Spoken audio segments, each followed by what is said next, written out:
Recording चालू ही नहीं किया आज।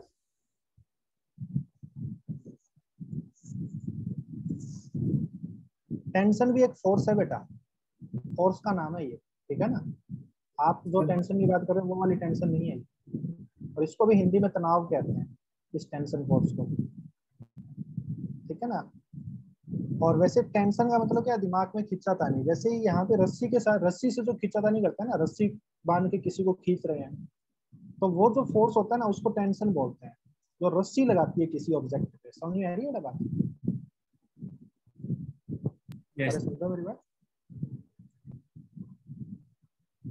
तो ये भी एक कौन से टाइप का फोर्स है, जैसे मैंने आपको बताया था कि दुनिया के लगभग जितने भी बड़े बड़े फोर्स हैं सारे इलेक्ट्रोमैग्नेटिक फोर्स हैं, है ना। तो ये भी एक इलेक्ट्रोमैग्नेटिक फोर्स है। इसमें भी जो एक पार्टिकल दूसरे पे फोर्स लगाता है ना, वो चार्ज की वजह से लगाता है। समझ में आ रही है बात? नॉर्मल भी इलेक्ट्रोमैग्नेटिक फोर्स था, और ये हमेशा एक पुलिंग फोर्स होता है, खींचने वाला फोर्स। नॉर्मल क्या था, पुशिंग फोर्स था। सही बात है बेटा, धक्का देने वाला फोर्स। ऐसे होता है, देखिए जैसे आपने ऐसे मान लेता हूँ कि ये छत है और इस छत से रखी है, ठीक है बेटा। छत से एक रस्सी बांध रखी है, रस्सी का भी एक सिंगल बना लेते हैं, ये रस्सी बांध रखी है और इस रस्सी से एक ऑब्जेक्ट लटका रखा है। सुन रहे हो मेरी बात? तो इस ऑब्जेक्ट की बात करें तो इस ऑब्जेक्ट पे देखो नीचे की ओर एक फोर्स लग रहा है। सही बात है बेटा, नीचे तो इसको अर्थ खींच रही है ना, ये ग्राउंड है, तो ग्राउंड इसको नीचे की ओर खींच रहा है एमजी से, ग्रेविटेशनल फोर्स है। फिर भी ये नीचे नहीं जा रहा। अगर नीचे खींच रहा है तो नीचे जाना चाहिए, क्यों नहीं जा रहा? क्योंकि आप कह रहे हो रस्सी बांध रखी है, मतलब रस्सी क्या है, एक फोर्स लगानी चाहिए इस पे। सही बात है बेटा, ऊपर की ओर इस पॉइंट पे, यहाँ पे इसको रस्सी ऊपर खींच रही होगी तभी तो नहीं जा रहा। सुन रहे हो मेरी बात?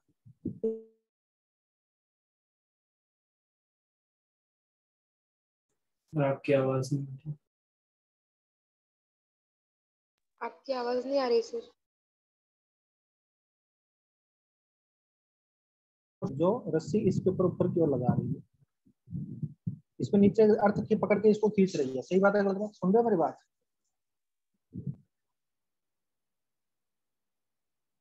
आवाज आ रही है मेरी? बीच में कट गई सर, आप रिपीट करोगे? अभी आ रही है? हाँ सर, अभी आ रही है। इस ब्लॉक पे नीचे की ओर एमजी लग रहा है, ठीक है। नीचे की ओर क्या लग रहा है? एमजी। फिर भी ये नीचे नहीं जा रहा। नीचे जा रहा है क्या? नहीं जा नहीं जा रहा। तो इसको ऊपर की ओर भी कोई फोर्स लग रहा होगा इस पे। सही बात है बोलो। तो ऊपर इस पे फोर्स कौन लगा रहा है? रस्सी लगा रही है, और रस्सी की जो फोर्स लगाती है उसी फोर्स को क्या कहते हैं? टेंशन। मतलब यहाँ पे ये रस्सी का जो पार्टिकल है ना, जैसे ये रस्सी थी, तो इस रस्सी के वाला पार्टिकल और इस सरफेस के ऊपर वाला पार्टिकल, ये दोनों आपस में कांटेक्ट पे थे। सही बात है बोल। तो रस्सी के इस पार्टिकल को ए बोल देता हूँ और स्फीयर के इस पार्टिकल को बी बोल देता हूँ। सुन रहे हो मेरी बात? तो रस्सी के इस पार्टिकल ने तो इसको उसके ऊपर की ओर फोर्स लगाया, इसको अपनी ओर खींचा, और नीचे वाले बी ने ए को नीचे की ओर खींचा। सही बात है मतलब एक दूसरे को पकड़े हुए हैं। आप जैसे किसी का हाथ पकड़ के खींच रहे हो, तो एक हिसाब से आपके हाथ के ऊपर भी तो ऊपर उस बंदे की तरफ फोर्स लग रहा है ना। समझ में आ रही है बात? आया ना? आप जैसे दो बंदे हैं, दो बंदों में इस बंदे का हाथ पकड़ के आप खींच रहे हो। सुनना बेटा मेरी बात, अगर आप अपनी ओर खींच रहे हो तो आपके हाथ पे कोई फोर्स एक्सपीरियंस नहीं हो रहा क्या इस तरफ? लग तो रहा है। सही बात है बोल रहा है आप, एकदम सही तो नहीं। उसी तरीके से ए ने बी को खींचा और बी ने ए को खींचा, तो यहाँ पे जो फोर्स लगा वो टेंशन लगा। सही बात है बोल रहा है? ए ने बी पे लगाया और बी ने ए पे लगाया। सुन रहे हो मेरी बात? अरे हाँ है ना, इस फोर्स को टेंशन कहते हैं, जो दो पार्टिकल के बीच में आपसी पुलिंग फोर्स है। अब रस्सी के नीचे वाले पार्टिकल की बात करता हूँ।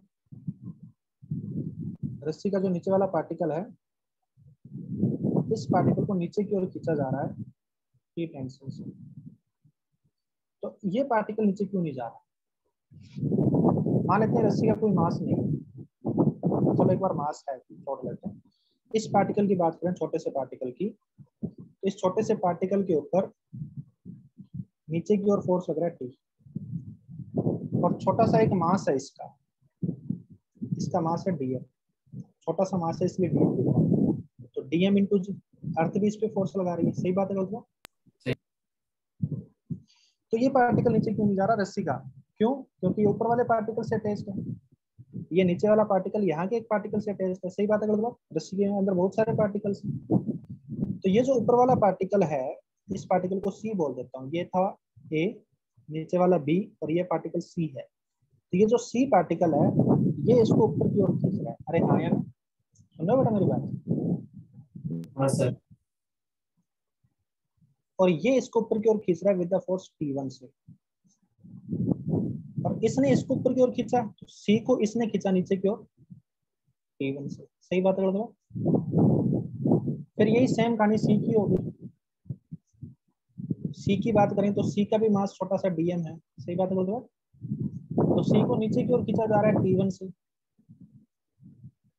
कौन खींच रहा है सी को? सी को खींच रहा है ए, सही बात है गलत? ये वाला ए है। अरे हाँ है ना? हाँ सर। सी को ए खींच रहा है, यस और एक सी को नीचे की ओर खींच रही है ग्रेविटी, डीएम इंटू सी। फिर भी सी नीचे क्यों नहीं जा रहा? क्योंकि सी के ऊपर एक पार्टिकल और है, वो कौन है? डी। तो डी सी को ऊपर की ओर खींच रहा है, सही बात है गलत? विद द फोर्स T2 से। अरे हाँ है ना? तो यहाँ पे देखिए, जैसे अपन कोई भी एक पार्टिकल को चूज कर लेते हैं, जैसे सी को चूज कर लिया, तो सी के ऊपर ऊपर जितना फोर्स लग रहा है उतना ही फोर्स नीचे लग रहा है, इसलिए सी यहाँ पे रेस्ट पे है, सही बात है मतलब? इस रस्सी के सारे पार्टिकल यहाँ पे रेस्ट पे है, मतलब इन पे जितना नीचे फोर्स लग रहा है उतना ही ऊपर लग रहा है। सुन लो मेरी बात? तो सी के ऊपर जितना ऊपर फोर्स लग रहा है, ऊपर लग रहा है T2, और नीचे लग रहा है T1 प्लस डीएम इंटू जी, सही बात है गलत?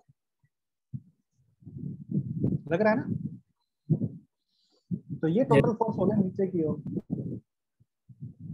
और ये फोर्स हो गया ऊपर की ओर, राइट?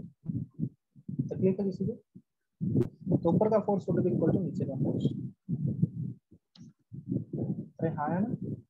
ये सी पे हो गया। इसी तरीके से ए पे बात करें तो ए के ऊपर की फोर्स कौन सा लग रहा है? T1, और नीचे क्या लग रहा है? T प्लस डीएम इंटू जी। तो ये सी पे होगी। ए पे बात करें तो ए के ऊपर की तरफ फोर्स लग रहा है T1, और नीचे की तरफ लग रहा है T प्लस डीएम इंटू जी, सही बात है गलत? आप लोगों को समझ में आ रहा है?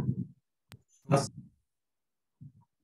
ये देखिए, ऊपर की ओर लग रहा है T1, यहाँ पे देखिए, और नीचे लग रहा है T प्लस डीएम इंटू जी, ये दोनों बराबर होने चाहिए। तो आप देखते जाइए, यही सेम केस रस्सी में था, सी के ऊपर था, तो सी पे भी जो ऊपर की तरफ फोर्स था वो था T2, और नीचे की तरफ फोर्स था T1 प्लस डीएम इंटू जी, ये था, ठीक है ना? और यही हमारे पास ए के लिए हो गया। तो जैसे जैसे अपन ऊपर जा रहे हैं, ऊपर वाले पार्टिकल पे जा रहे हैं, तो ये टेंशन जो ऊपर वाली है वो बढ़ती जा रही है, सही बात है? पहले ये T1 थी, और अब ये T1 से भी ज्यादा हो गई, T2 हो गई, सही बात है? सुन लो मेरी बात, ए से सी पे गए तो ऊपर वाली टेंशन बढ़ती जा रही है। क्यों बढ़ती जा रही है? क्योंकि उस पार्टिकल का वेट ऐड हो रहा है। T1 में कौन ऐड हो गया? डीएम इंटू जी। यहाँ पे भी देखिए टी में कौन ऐड हो गया? डीएम इंटू जी, इसलिए T1 हो गई, सही बात है? पार्टिकल्स के वेट ऐड हो रहे हैं ना उसके साथ, इसलिए ऊपर की ओर ऊपर वाली टेंशन, जैसे जैसे अपन ऊपर जा रहे हैं टेंशन बढ़ती जा रही है, सही बात है? अगर मैं ये बोल दूं कि रस्सी मासलेस है, स्ट्रिंग इज मासलेस, वैसे मासलेस कोई चीज होती नहीं है, परंतु ये अपन इमेजिनेशन मानते हैं। String is massless, string massless है, तो इसका मतलब क्या हो गया कि सी का कोई भी मास नहीं है, डीएम की वैल्यू क्या होगी? 0 होगी, सही बात है? डीएम की वैल्यू क्या होगी? 0। तो T2 की वैल्यू किसके बराबर होगी? T1 के बराबर होगी, सही बात? सुनना मेरी बात? Yes sir. मतलब जो पार्टिकल C है वो C यहाँ था, और इसके नीचे था A, तो C के ऊपर की ओर फोर्स लग रहा था T2, जो उसके ऊपर वाला पार्टिकल लगा रहा था, नीचे की ओर इस पे लग रहा था T1। C पे लगा रहा था A, और A पे लगा रहा था C, T1, और A पे नीचे की ओर लग रहा था T। अब इन वेट है नहीं, तो यहाँ पे mg कुछ है नहीं, तो A फोर्स 0 होना चाहिए, तो T1 की वैल्यू P के बराबर होनी चाहिए और यहाँ से T2 की वैल्यू भी T1 के बराबर होनी चाहिए। एक हिसाब से अपन ये कहना चाह रहे हैं कि T2 is equal to T1 is equal to T। सही बात है दोस्तों, सुनना मेरी बात। तो पूरी रस्सी में सारी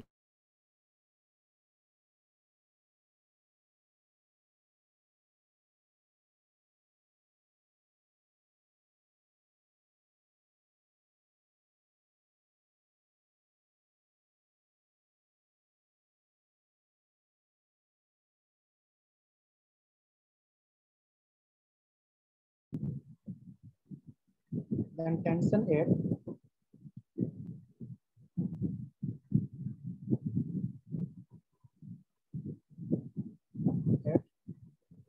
each and every point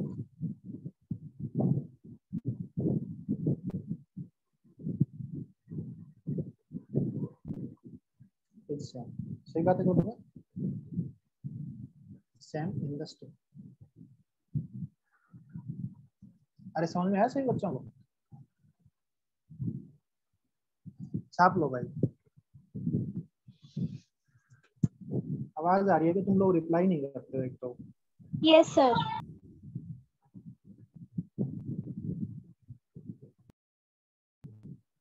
copy कर लो, कॉपी करने के बाद डन लिखो चैट में।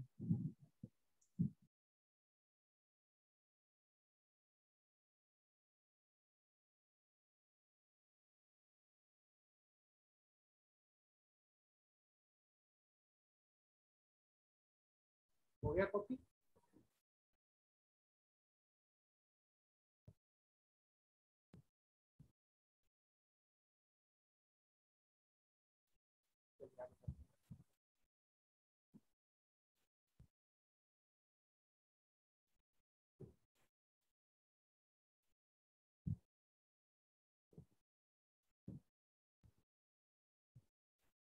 तो मैं यहाँ पे ये बताना चाह रहा था कि यदि रस्सी मासलेस है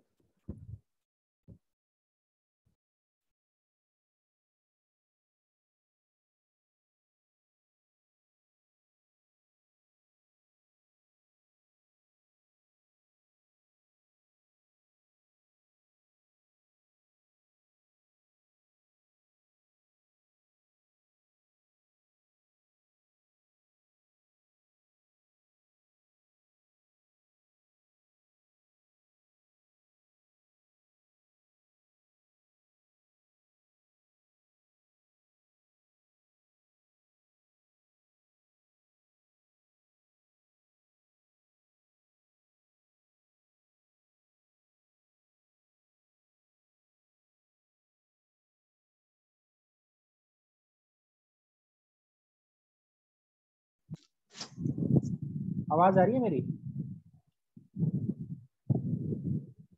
हेलो, हाँ सर अभी आई। आ रही है? हाँ। हाँ सर देखिए पहले ये छोटा स्टार्टिंग सा से। पोर्शन ले लिया मैंने, जैसे मासलेस स्ट्रिंग है, मासलेस स्ट्रिंग है। मास्टर स्ट्रिंग के हर पॉइंट पे टेंशन सेम रहती है, मैं ये बताना चाह रहा हूँ। जैसे मैं आप छोटा सा पोर्शन ये वाला चूज कर लिया, ठीक है ना, यहाँ से लेके यहाँ तक। इस छोटे से पोर्शन को देखा तो ऊपर जितना टेंशन होगा ना उतना ही टेंशन यहाँ पे होगा। समझ में आ रही है बेटा बात? ऐसा क्यों है? क्योंकि इसका वेट तो है नहीं। अगर वेट होता तो इस पे एक फोर्स और लगता, डीएम इनटू जी। सही बात है बेटा? तो ऊपर वाला जो फोर्स है वो नीचे वाले फोर्स प्लस डीएम इनटू जी, इन दोनों के बराबर होता है। सही बात है बेटा? अब ये वैल्यू तो जीरो है, ये तो कुछ है ही नहीं, इसलिए ऊपर वाला फोर्स इज इक्वल टू नीचे वाला फोर्स। अरे हाँ या ना? इसलिए टेंशन हर जगह पे क्या है? सेम। मासलेस स्ट्रिंग होने का सबसे बढ़िया बेनिफिट यही है कि टेंशन हर जगह पे सेम। सही बात है मतलब, अगर मासलेस स्ट्रिंग नहीं है तो टेंशन सब जगह सेम नहीं होगी, क्योंकि उसमें वेट ऐड हो जाएगा। सही बात है मतलब।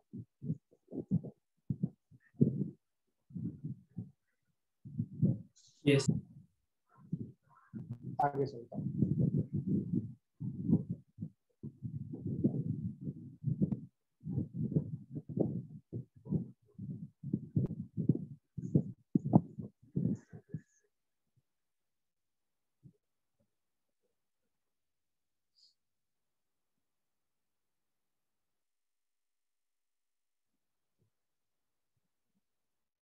आगे चलते हैं। सभी बच्चों को टेंशन समझ में आया क्या होता है टेंशन फोर्स?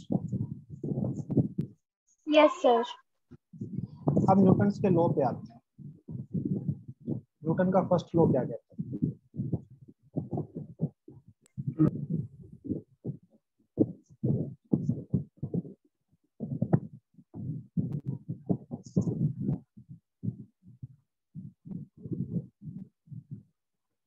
न्यूटन का first law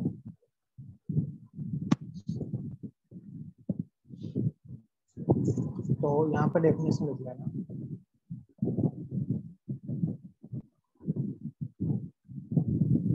Each body continue its state of rest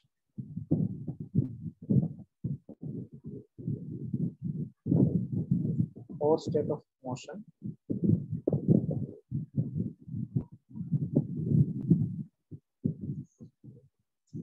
in a straight line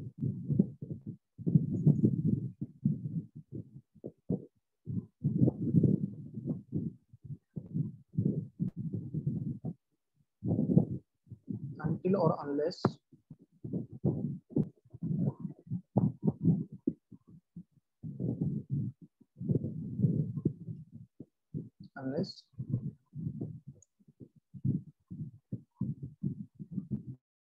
it is compelled by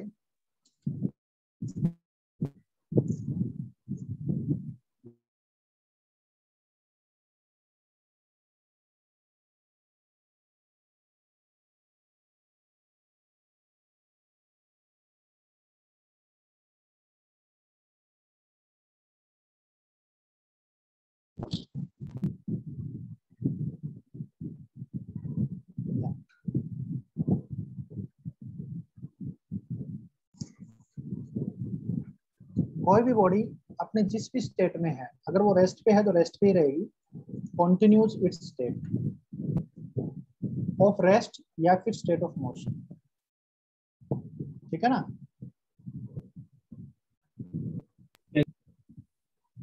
कोई भी स्टेट में, चाहे स्टेट ऑफ रेस्ट है चाहे स्टेट ऑफ मोशन है, उसी स्टेट में रहना पसंद करेगी जब तक उसको कंपेल ना किया जाए, विवश ना किया जाए। किससे? बाय सम एक्सटर्नल फोर्स, कोई बाहर से फोर्स लगाकर। ठीक है ना? तब तक वो अपनी स्टेट में रहेगी। सुनने बात, मतलब जब तक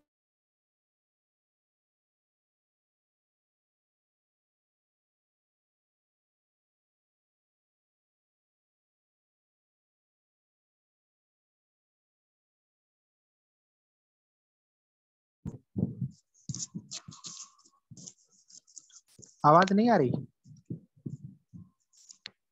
हाँ सर अभी आई। यार आवाज बार बार में क्यों जा रही है?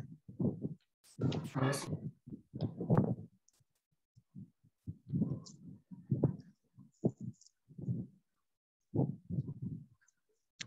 अभी आवाज आ रही है मेरी? हाँ सर बराबर आ रही है। अभी आ रही है ना? Yes sir.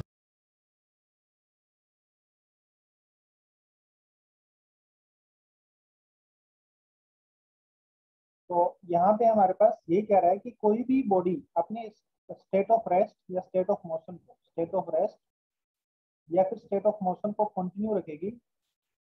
मतलब उस रेस्ट पे है तो रेस्ट पे रहेगी, अगर मोशन में है तो मोशन भी रहेगी, जब तक उससे कोई बाहर के फोर्स लगाकर उसको कंपेल ना किया जाए अपनी स्टेट चेंज करने के लिए। समझ में आ रही है बात?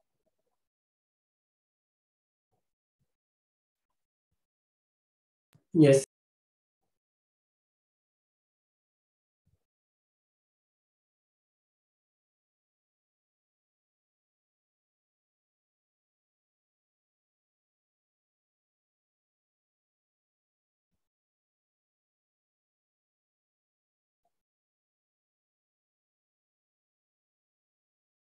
आगे चले भाई? ऑडिबल ना? Yes yes. Am I audible? Yes. Yes, sir.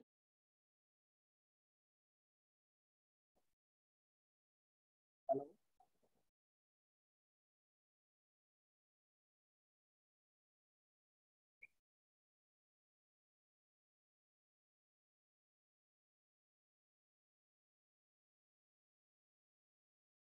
Audible ना, रिप्लाई क्यों नहीं कर रहे यार? रिप्लाई करते रहो कम से कम, मेरे को ऐसा लगता है कि आवाज बंद होगी।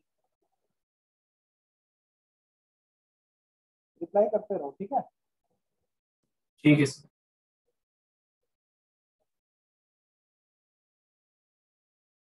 अरे ठीक है।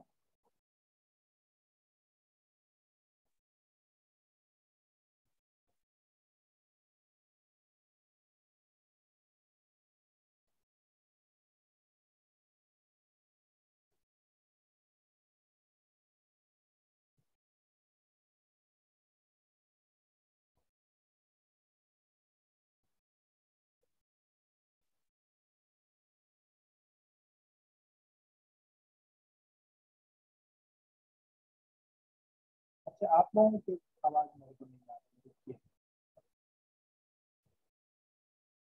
ठीक है, आप लोगों की आवाज नहीं आ रही, अभी आ रही है। सर आपकी आवाज बराबर नहीं आ रही। अभी आ रही है,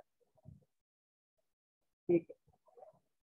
तो ये जो लो है, इसी को लो ऑफ इनर्शिया भी कहते हैं, ठीक है ना? कि बहुत हैवी ऑब्जेक्ट अगर वो चल रहा है तो चलता ही रहेगा, वो अपनी स्टेट को कंटिन्यू करने की कोशिश करता है। बिकॉज ये भी यही बात बोला ना कि अपनी स्टेट को कंटिन्यू करता है जब तक उस पर बाहर से कोई फोर्स ना लगाया जाए। तो अगर कोई स्टेट ऑफ रेस्ट पे है तो वो रेस्ट पे रहना चाहता है, और अगर वो स्टेट ऑफ मोशन में है तो वो मोशन में ही रहना चाहता है, ठीक है ना? तो उसकी अगर स्टेट को चेंज करना है तो आपको बाहर से कोई ना कोई फोर्स लगाना पड़ेगा। तो ये इनर्शिया को भी डिफाइन कर रहा है। इनर्शिया इसी प्रॉपर्टी का नाम है। समझ में आ रही है बात? जो अपनी स्टेट ऑफ रेस्ट या स्टेट ऑफ मोशन को ना चेंज करने की जो प्रॉपर्टी है, उसी को इनर्शिया कहते हैं। समझ में आ रही है बात? Yes, sir. इस विषय पे क्लियर है? अब मैं न्यूटन सेकंड लॉ से पहले न्यूटन थर्ड लॉ बता रहा हूँ। न्यूटन थर्ड, उसके बाद सेकंड लॉ बताऊंगा। थर्ड लॉ क्या कहता है ये देखिए। थर्ड लॉ जानते हो क्या कहता है? थर्ड लॉ सर फिर कुछ करें।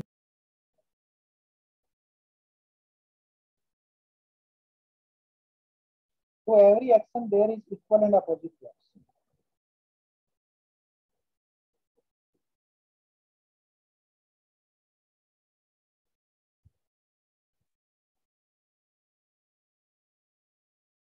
इक्वल एंड अपोजिट रिएक्शन,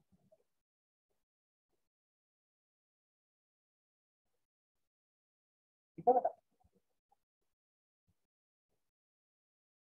अब यहाँ पे एक्शन और रिएक्शन क्या है? एक्शन भी एक फोर्स है और रिएक्शन भी एक फोर्स है। समझो मेरी बात?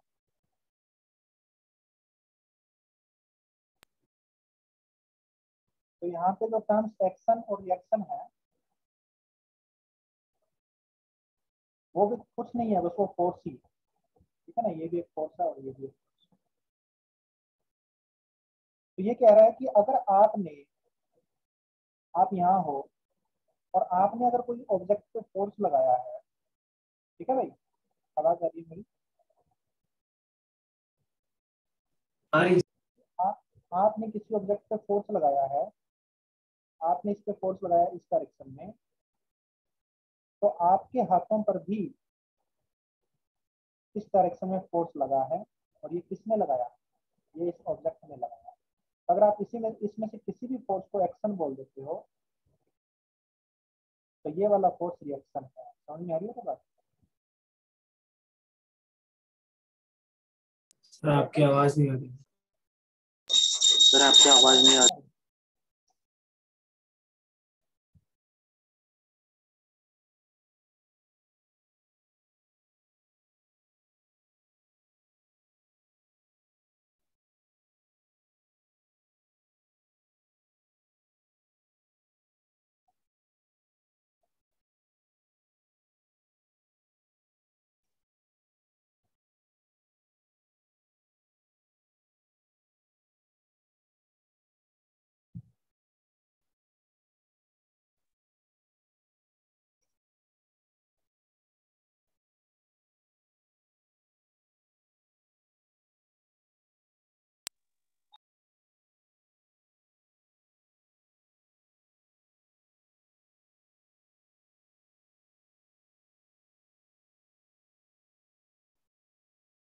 आवाज आ रही है? Yes, sir. अरे लेक्चर कैंसिल कर दूं क्या अगर तुम्हें समझने में दिक्कत आ रही है तो आवाज की वजह से? बिकॉज नेटवर्क का इश्यू है, बीच बीच में आवाज चली जाती है। या चलने दूं? बिकॉज इंपॉर्टेंट कंसेप्ट है ये, बस दिक्कत ना आए आपको बाद में कभी, मैं ये पूछना चाह रहा हूँ।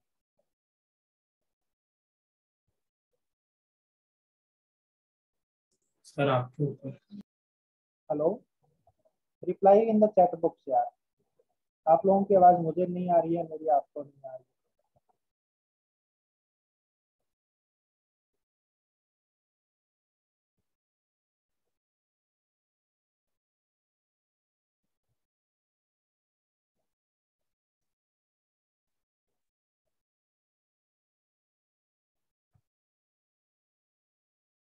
अरे मेरे ऊपर थोड़ी है, मेरे को थोड़ी समझना है, समझना तो आपको है ना। आपको दिक्कत हो रही है तो चलने दो, आपको दिक्कत हो रही है तो कैंसिल कर देते हैं, अगर आपको दिक्कत नहीं हो रही है तो फिर चलने दो। मैं तो समझाना है, मैं तो बोलता रहूंगा। आप नहीं, आप बोलोगे आवाज नहीं आ रही है, फिर मैं दोबारा बोल दूंगा, और क्या। सर अभी सुनाई दे रहा है। ओके, अगर आप दिक्कत आए तो बताना, ठीक है।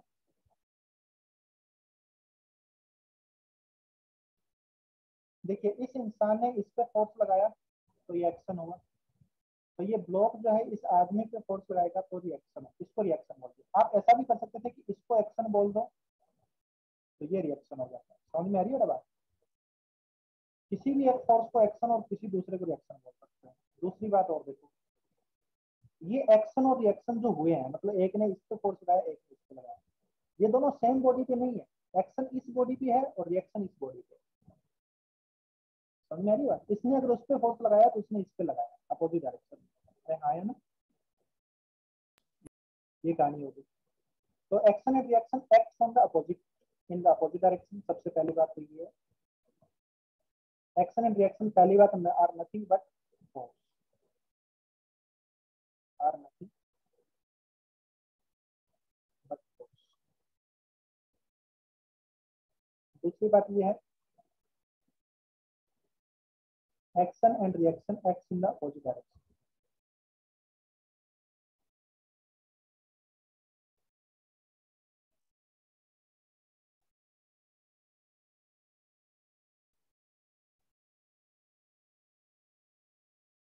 ठीक है। तीसरी बात, action and reaction acts on the different bodies, not on the same body. सही बात है कौन सा? Yes sir.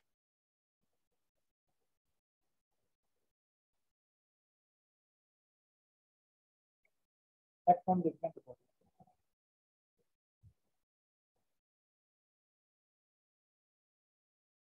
Not on the same body.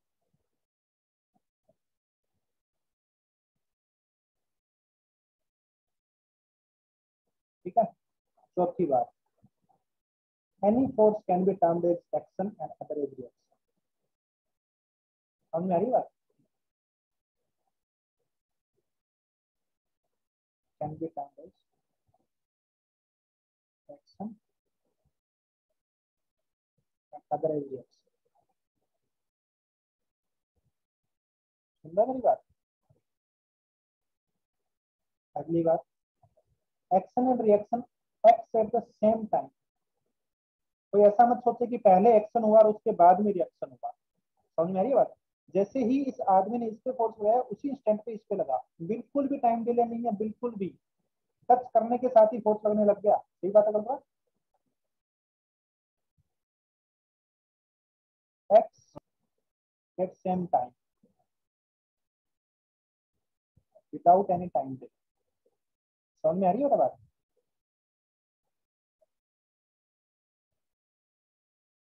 क्योंकि यस मैंने बोला सर। कि किसी को भी एक्शन बोल सकते हो, किसी को भी रिएक्शन बोल सकते हो। ऐसा नहीं है कि आदमी ने एक्शन किया और ब्लॉक ने रिएक्शन किया, ऐसा नहीं है।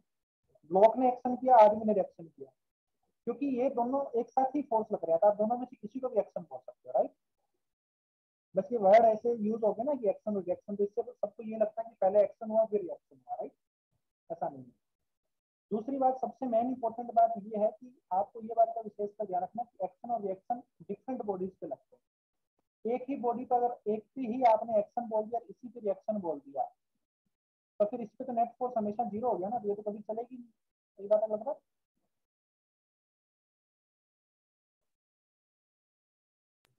एक्शन एक ने बी पे किया तो बी ने ए पे किया।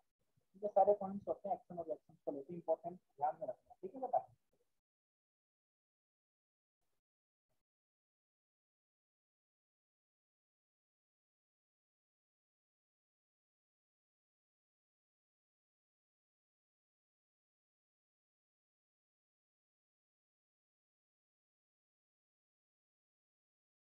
आगे चलो।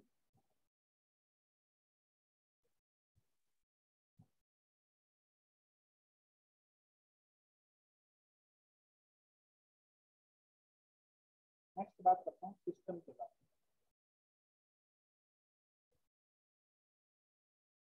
सिस्टम क्या होता है?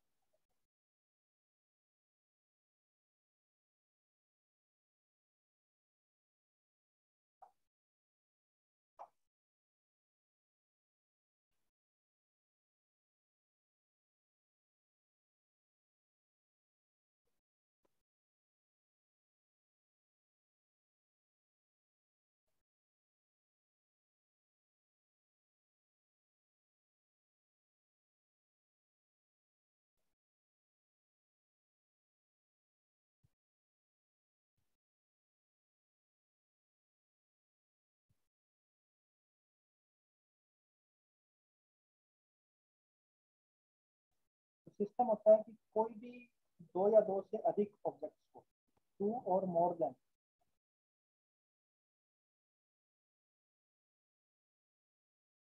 टू ऑब्जेक्ट्स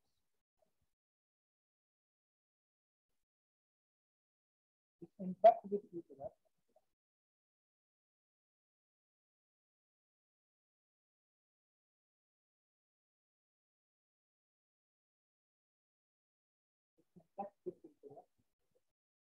कौन सी सिस्टम।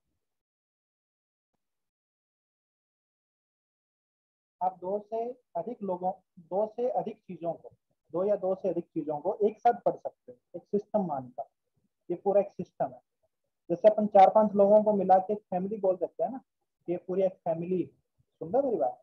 ऐसे तो होता है इंडिविजुअल इंसान है सब अलग अलग, बट अपन एक पूरी फैमिली के बारे में भी कई बार ऐसा पॉइंट बोल सकते हैं कि यार ये फैमिली ना बहुत संस्कारी फैमिली है। सही बात है ना? मतलब उसके उस फैमिली के ईच एंड एवरी पर्सन को ये बात बोल रहे हैं कि ये सारे लोग बहुत संस्कारी हैं, ये सारे लोग बहुत आदरणीय हैं। अरे हाँ या ना? सुनना मेरी बात? Yes sir. आवाज ना आए तो बता देना यार, ठीक है? बिकॉज ये चीजें समझनी बहुत जरूरी है, बेसिक चीजें हैं।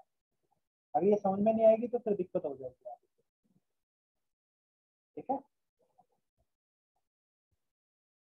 तो दो या दो से अधिक लोगों को मिला के अपन सिस्टम बोलते हैं, दो या दो से अधिक चीजों को, ठीक है? तो इन्हीं पे डिफाइन करते हैं। जैसे अपन कोई दो चीजों को एक सिस्टम ले लिया, मेरा सोच ये ले लिया, ए के ऊपर बी पड़ा है और बी के ऊपर ए पड़ा है, और ये पूरा जो है सिस्टम हमारे पास ग्राउंड में पड़ा है। अब मैंने ए और बी को पूरे को सिस्टम ले लिया कि मैं तो इस पूरे को एक साथ पढ़ने वाला हूँ। अब यहाँ पे देखिए, ए बी को दबा रहा है ना, और फिर बी भी ए के ऊपर फोर्स लगाएगा क्योंकि action reaction equal and opposite होता है। समझे मेरी बात? तो जब मैंने इस पूरे को सिस्टम ले लिया तो ये जो बीच में फोर्स लगा, ये तो इनके सिस्टम के दो चीजों के बीच में का फोर्स है ना। अरे हाँ या ना? तो इसको इंटरनल फोर्स बोलते हैं। क्या बोलेंगे इसको? Internal force. लेकिन मैंने सिस्टम किसको लिया? मैंने सिस्टम लिया ए और बी। अब जो ग्राउंड है वो तो सिस्टम का हिस्सा नहीं है ना, तो ग्राउंड बी पे भी फोर्स लगा रहा है और ए पे भी फोर्स लगा रहा है ना बेटा? सुनना मेरी बात?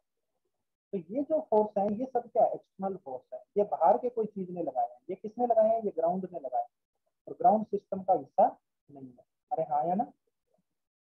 तो फोर्सेस भी इसी हिसाब से डिफाइंड होते हैं, internal force and external force. Internal force क्या होता है इसके बारे में लिख लीजिए।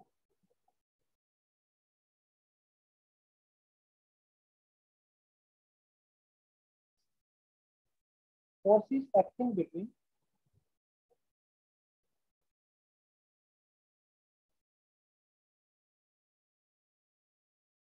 constitutes of systems.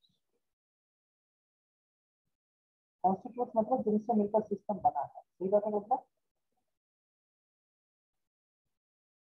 Yes, sir. जिनसे मिलकर सिस्टम बने हैं उनके बीच में एक दूसरे की वजह से लगने वाले फोर्सेस को इंटरनल फोर्स बोलेंगे। एक्सटर्नल फोर्स को क्या बोलेंगे?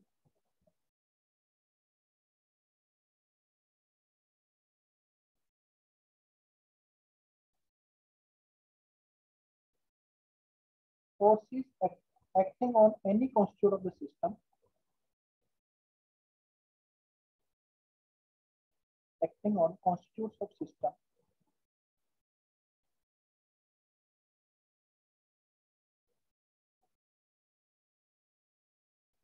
by any sounding means, ठीक है ना?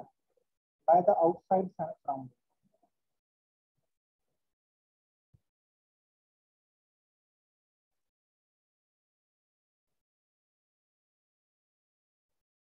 Are called as external force.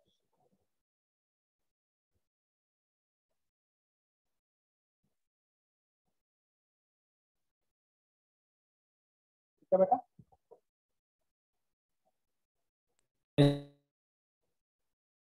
अरे हाँ है ना? दोनों बातें समझ में आ रही कि सिस्टम के बाहर वाली कोई भी चीज अगर सिस्टम की किसी भी कॉन्स्टिट्यूट पे फोर्स लगाते हैं वो सारे फोर्सेस क्या है? एक्सटर्नल फोर्सेस है। और सिस्टम के कॉन्स्टिट्यूट्स के बीच में आपस में लगने वाले फोर्स क्या है? Internal force. सही बात है क्या?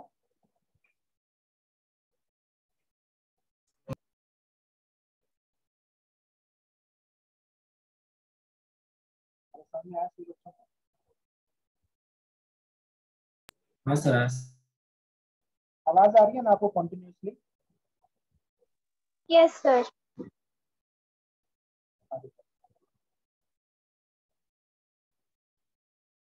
Next is free body diagram.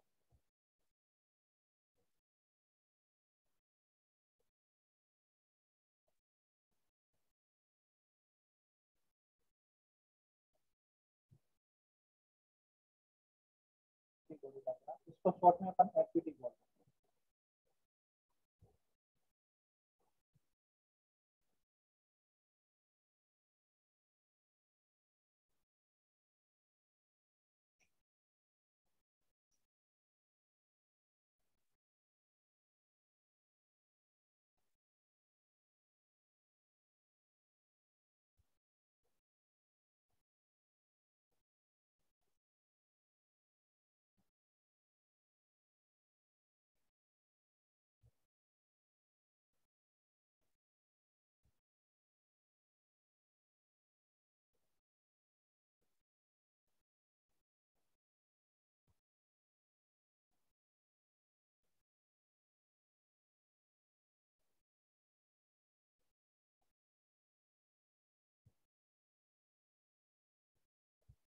Free body diagram. Free body diagram बहुत इंपॉर्टेंट है और हर जगह काम आएगा। ठीक है? It is a diagrammatic representation of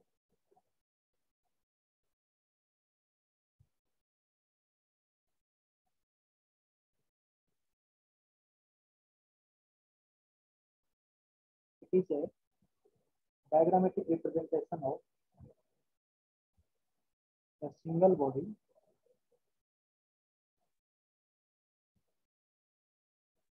is a diagrammatic representation of a single body or a subsystem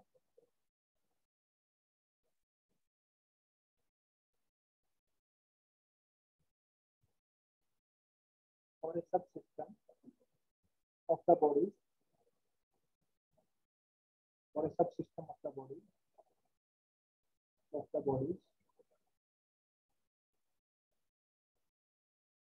isolated by sounding, isolated from sounding,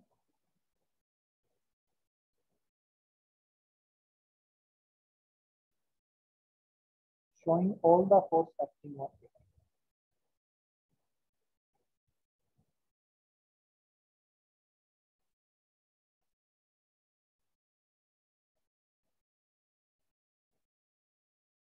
समझ में आ रही है ना बात?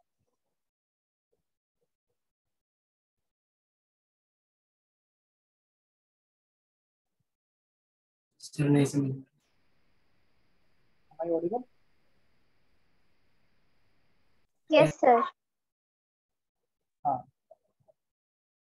It is a diagrammatic representation of a single body or subsystem of the bodies isolated from the surrounding, showing all the force acting on it. मतलब एक body के ऊपर जितने भी फोर्स लग रहे हैं उस बॉडी को अलग से बनाकर उस पे जितने भी फोर्स लग रहे हैं सारे फोर्स ड्रॉ करके दिखाने हैं और उस डायग्राम को ही फ्री बॉडी डायग्राम है. ठीक है ना? जैसे कि यहाँ पे हमारे पास एक ऑब्जेक्ट है और ये ऑब्जेक्ट ग्राउंड पे पड़ा है और इस ऑब्जेक्ट का एफबीडी बनाना है. तो इस ऑब्जेक्ट को अलग से बना लो. अब यहाँ पे ग्राउंड वगैरह कुछ नहीं बना और इस पे जितने भी फोर्स लग रहे हैं, एक तो कौन सा लग रहा है? ग्रेविटी. सही बात है, गलत बात? दूसरा, इसने अर्थ को दबाया सर तो आपकी अर्थ ने आवाज इसको दबाया. आवाज आ रही है?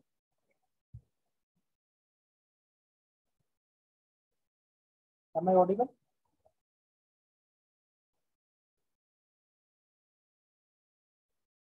Not audible? हाँ sir. Am I not audible?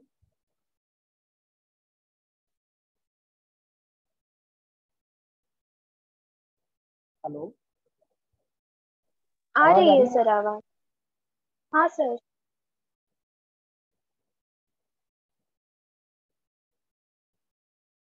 अभी बच्चे मैसेज कर रहे हैं नॉट ऑडिबल सर.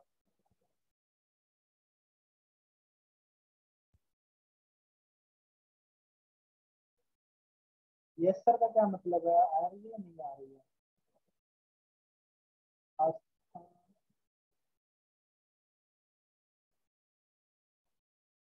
बीच में चली जाती है क्या?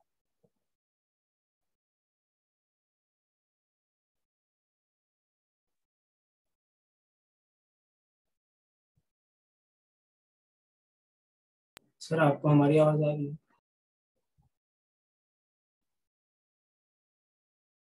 चलिए ठीक है, अभी तो आप लगभग हो ही गया लेक्चर. थोड़ी देर और कर लेते हैं, ठीक है? फिर थोड़ा जल्दी छोड़ दें. ये इतना तो समझ ही लो, ठीक है? जैसे अपन कोई भी ऑब्जेक्ट को, कहीं सिस्टम है यहाँ पे ग्राउंड के ऊपर एक ऑब्जेक्ट बना रही, इस ऑब्जेक्ट का एफबीडी बनाना चाहते हैं. अगर आप ना आए ना आवाज बीच में रुक जाए तो चैट में लिख देना तुरंत. ठीक है?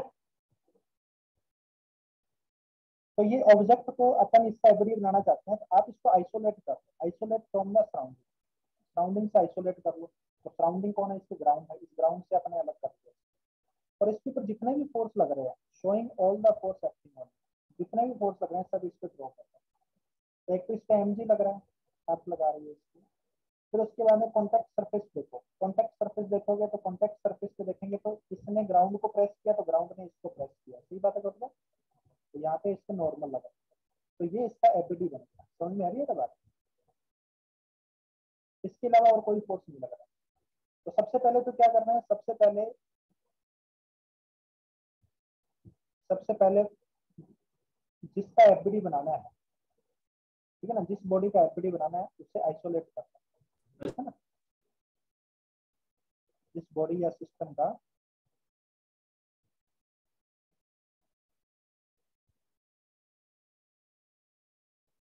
एफबीडी बनाना है उसे आइसोलेट करना. सही बात है मतलब? आइसोलेट मतलब अलग करना. सबसे पहला पॉइंट क्लियर. दूसरा पॉइंट क्या है? Draw all the field forces acting on the system. All the field force.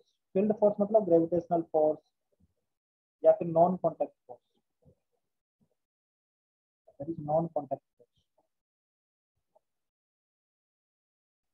ठीक है ना? Acting on. तीसरी बात, draw it's boundary. Draw the boundary of system और बॉडी. बाउंड्री वैसे बनानी जरूरी नहीं होती, ठीक है ना, बट अपन फिर भी इसके स्टेप्स में लिख रहे हैं ये बात. Draw the boundary of system for body and identify the contact surfaces.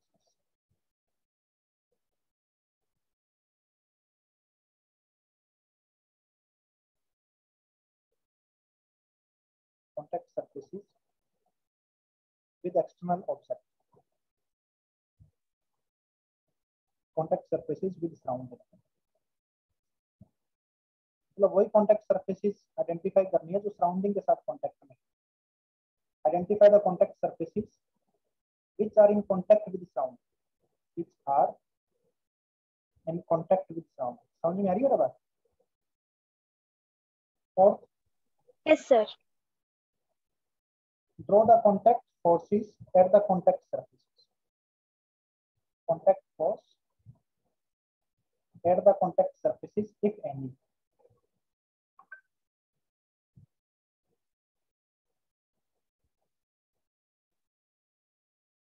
यदि कोई कॉन्टेक्ट फोर्स लग रहा है कॉन्टेक्ट सरफेस पे तो उसे ड्रॉ कर दीजिए. ठीक है ना? सही बात है बोलना.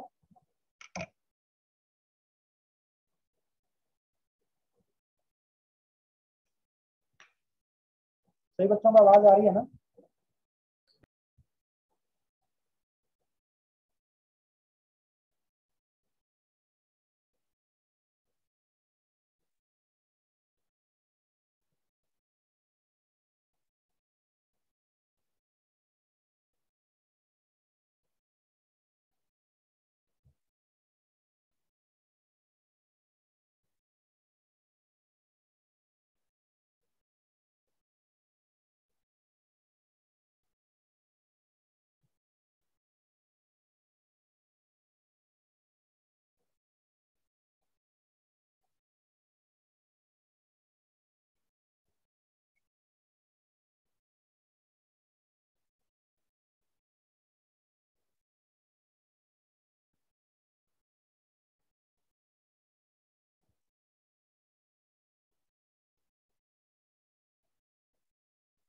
भाई ये कॉपी कर लो, कॉपी करने के बाद डन लिखो. ठीक है?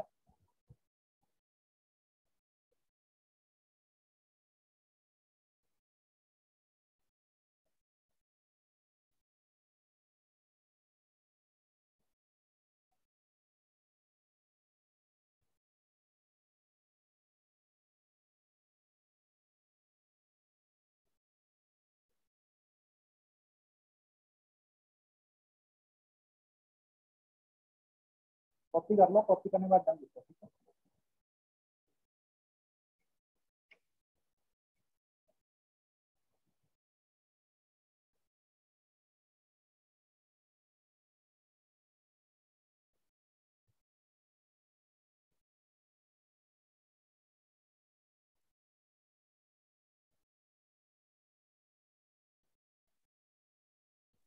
हो गया सर.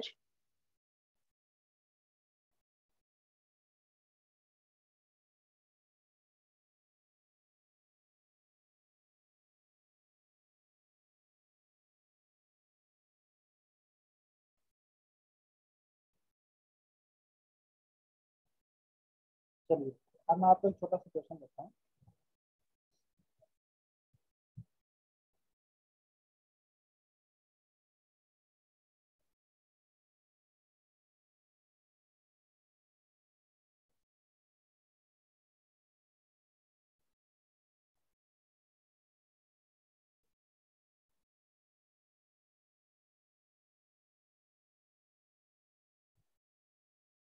फर्स्ट है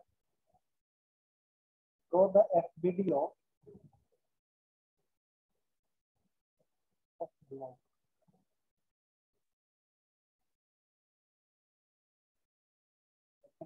Draw the FBD of ground.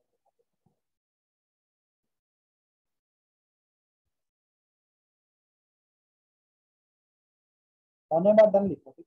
होने बाद डन लिखो. जो आपको स्टेप बताए थे ना बिल्कुल वैसे ही करके देखो. ठीक है? चलो एक मैं करके दिखा देता हूँ. है ना? जैसे ब्लॉक का बनाना है तो ब्लॉक को आपने क्या किया, साउंड बाहर ले लिया, आइसोलेट कर. सबसे पहला यही काम करना है. उसमें लिख रखा है सबसे पहले जिस बॉडी या सिस्टम का एफबीडी बनाना है उसे आइसोलेट करना. अब draw all the field force, non contact force acting on non contact force जैसे ग्राउंड का फोर्स, ग्राउंड जो ग्रेविटेशनल फोर्स लगाता है ना वो नॉन कॉन्टेक्ट होता है। अगर ये कॉन्टेक्ट में है तब भी लगेगा, कॉन्टेक्ट में नहीं है तब भी लगेगा। कॉन्टेक्ट फोर्स वो होते हैं जो केवल कॉन्टेक्ट में आने पर ही लगता है। समझ में आ रही है बात? तो ये मत सोचना है देखो देखो सर ये कॉन्टेक्ट में है तो फिर आप इसको नॉन कॉन्टेक्ट क्यों बोल रहे हो। भाई नॉन कॉन्टेक्ट ये अगर कॉन्टेक्ट में नहीं होता ना तब भी एमजी लगता है, अगर ये ब्लॉक थोड़ा ऊपर होता है ना तब भी लगता है, तो इसको नॉन कॉन्टेक्ट फोर्स ही बोलेंगे, फील्ड फोर्स ही बोलेंगे। अब तीसरा स्टेप क्या है, draw the boundary of system और बॉडी जिसका एपीडी बना रहे हो and identify the contact surfaces which are in contact with sound. इसकी बाउंड्री ड्रॉ करो, इसकी बाउंड्री ड्रॉ करोगे तो आपको पता लग जाएगा, मतलब इसमें देखते हुए ड्रॉ करनी है, यहाँ से यहाँ गया, फिर यहाँ से यहाँ गया, ये यहाँ से यहाँ हो गई, फिर यहाँ से यहाँ गया। तो जब यहाँ से यहाँ गया तो यहाँ पे कॉन्टैक्ट सर्फेस आ, इस कॉन्टैक्ट सर्फेस को यहाँ पे मार्क कर दो, ये कॉन्टैक्ट सर्फेस, ठीक है। फिर यहाँ से यहाँ गया, तो यहाँ से यहाँ गया। तो एक्सटर्नल एक्सटर्नल अब मैं इस ब्लॉक का बना रहा हूँ ना, तो ये ग्राउंड एक्सटर्नल हो गया, एक्सटर्नल ऑब्जेक्ट के साथ यहाँ पे कॉन्टैक्ट सर्फेस है। इसने बोल दिया कि identify the contact surfaces which are in contact with the sound. इसने बोला कि draw the contact force at contact surfaces, ठीक है। अगर उस कॉन्टैक्ट सर्फेस पे कोई कॉन्टैक्ट फोर्स है तो उसको ड्रॉ कर दो। तो भाई इसने इस ग्राउंड को दबाया था तो ग्राउंड इसको उत्तर की ओर दबा देगा। सही बात है गलत बेटा? ये ड्रॉ कर दो। तो ये इस ब्लॉक का एपीडी बना। Ion Yes, sir. Yes. अब ग्राउंड का बना रहा है, तो ग्राउंड का देखिए, इसने बोला कि पहले तो इसको आइसोलेट कर लो, मैंने आइसोलेट कर लिया। दूसरा पॉइंट क्या है कि draw the field force acting on it. तो फील्ड फोर्स इस पे कोई लग रहा है क्या, ग्राउंड पे? ग्राउंड ने भी इस पे एमजी लगाया था, इस पे कोई लगा रहा है क्या? इस पे भी एमजी लग रहा है, क्योंकि MG. ग्राउंड जितना फोर्स लगाता है उतना ग्राउंड पे भी लगता है। एक्शन एंड रिएक्शन, सही बात है गलत बात? अगर ये एक्शन है तो इसका रिएक्शन ये है, राइट। और आप अगर इसको रिएक्शन बोल रहे हो तो ये एक्शन है। अरे हाँ है ना, क्योंकि दो डिफरेंट बॉडी पे एक्शन रिएक्शन लगता है। आप ये मत सोचो कि केवल ग्राउंड ही ब्लॉक पे एमजी लगाता है, ये ब्लॉक भी ग्राउंड पे एमजी लगाता है। अरे हाँ है ना। Yes. अब ब्लॉक ब्लॉक पे ग्राउंड में नॉर्मल लगाया तो ब्लॉक ने भी ग्राउंड को दबाया था नॉर्मल से, तो अगर ये एक्शन है तो ये रिएक्शन है। सही बात है दोस्तों? अब ये मत सोचना, अब यहाँ पे बच्चे पता है क्या सोच लेते हैं कि नॉर्मल और एमजी है ना, ये एक्शन रिएक्शन, ये एक्शन रिएक्शन नहीं है बच्चे, ये एक्शन रिएक्शन नहीं है, क्योंकि एक्शन रिएक्शन सेम बॉडी पे नहीं लगती। पहली बात तो ये समझ में आ रही है बात। तो अगर ये एमजी इसी पे लग रहा है, नॉर्मल भी इसी पे लग रहा है, तो ये दोनों एक्शन रिएक्शन नहीं है। दूसरी बात, एक्शन रिएक्शन सेम नेचर के होते हैं। यहाँ पे नॉर्मल तो इलेक्ट्रोमैग्नेटिक है और एमजी ग्रेविटेशनल है, तो इनका सेम नेचर नहीं है। सेम नेचर नहीं है तो फिर ये एक्शन रिएक्शन नहीं हो सकता। एक्शन ग्रेविटेशन का रिएक्शन ग्रेविटेशन ही होगा, एक्शन रिएक्शन है। सही बात है गलत? और इलेक्ट्रोमैग्नेटिक का रिएक्शन इलेक्ट्रोमैग्नेटिक ही होगा। अरे हाँ है ना, समझ में आ रही है बात?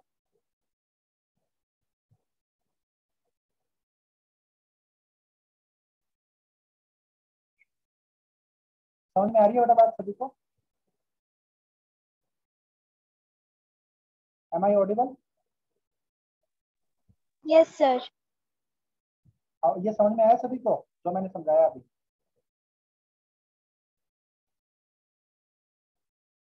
हाँ सर। ओके ठीक है, इसके आगे नेक्स्ट क्लास नहीं करेंगे, अदरवाइज ये दिक्कत हो जाएगा। आप नेक्स्ट क्लास में ये करके लाइएगा।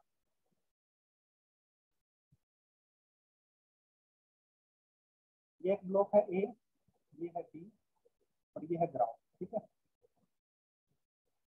इसका मास है एम, इसका मास है कैपिटल है, ये है ग्राउंड। तो ड्रॉ द एपीडी ऑफ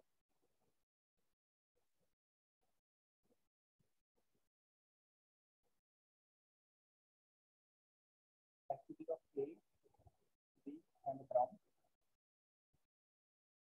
ठीक है। पहला तो FBD of A plus B, A plus B as system, ठीक है बेटा। ये घर से करके लाइएगा, ठीक है। इसका मान स्मॉल है ना, इसका कैपिटल है ना, यहाँ पे ग्राउंड। बाकी नेक्स्ट क्लास में कंटिन्यू करते हैं। और होमवर्क प्लीज करके लाइएगा, एक्सरसाइज 3 पार्ट। आज जैसे नहीं करके लाना, नेक्स्ट क्लास में करके लाना, ठीक है। रिलेटिव का आपका पार्ट 1 भी कर लेना, क्योंकि नेक्स्ट क्लास कल तो है नहीं। एंड हैप्पी गणेश चतुर्थी है एवरीवन। कल गणेश चतुर्थी है, सभी को लगता तो बता दें, ठीक है। Bye, sir. Nice. Okay, sir. Bye, sir.